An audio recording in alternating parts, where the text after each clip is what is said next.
Сега ще ви представя системата на Kickstart, в която работим в моята менторска програма. Искрено се надявам, че това, което ще ви представя, ще бъде момент за вас. Една система на работа, която е по супер елементарно и много лесен начин обяснена. Първото и основно нещо, което акцентираме в Kickstart, това са 5 стъпки, по които се водим в нашата така популярно наречена маркетингова фуния. Искам да обърна внимание на първата стъпка. Това е нашият идеален клиент. Какво визирам под идеален клиент? Това е един човек, с който работим. Този идеален клиент, всъщност, имаме за задача да решим негов или нейн проблем. Когато избираме да се позиционираме в социалните мрежи, онлайн или офлайн, без значение, в случая онлайн ще бъде, за нас е изключително важно посланието, което ще дадем към този човек, е какъв проблем ще му решим. Идентифицирайки този идеален клиент, стана ясно, че решаваме определен негов проблем или ситуация, в която се намира. Концентрацията към идеалния клиент е изключително важна. Тук, когато работим с всеки, искам да си отбележите, не работим с никого. Следващата стъпка е втората стъпка, където акцентираме на нашето безплатно съдържание. Безплатното съдържание може да бъде в различни формати. Дали ще са семинари, вебинари, мастер-класове, може да са някакви PDF формати, които да се свалят. Така наречените възможности, с които хората да могат по най-бързия начин и лесен, достъпен начин да ни опознаят или по-скоро да научат повече за нас и нашия начин на работа. Така че форматите тук са различни. Имаме следваща стъпка, която е така наречената апетитка, която обикновено е нещо на стойност до 100 лева. Защо акцента е вече 100 лева или 100 евро? Нали? Тук става ясно за новата година.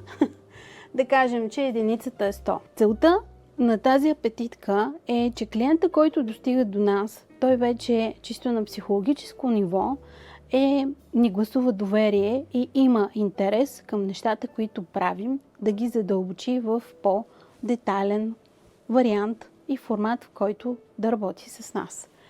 В момента, в който един клиент предприема действия и плати, в случая акцентираме на апетитка, този клиент е склонен да продължи да работи с нас. Следващата стъпка е нашата инжекция или така наречената услуга, която е до единицата 500 лева, евро, паунди, долари, без значение.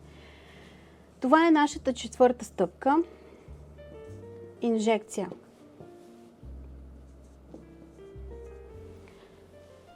Която имаме за цел вече подгрятата аудитория тук и тук да премине към следващото ниво. В това число тук може да разглеждаме различни краткосрочни обучения или някакъв 3-дневен ретрит, където само цената за ретрита е това. Примерно престой или преспиване вече самия клиент може да си го поеме. Следващата стъпка е нашата голяма картина, така любима за мен голяма картина или наречената програма. Тази програма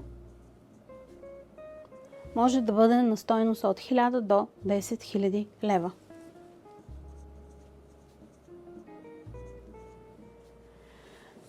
Вероятно в тези няколко стъпки, всичко това, което споменах, нищо от това за вас не е ново. Въпросът е обаче, кое е нещото, което изграждаме на първа стъпка, след като сме идентифицирали този идеален клиент.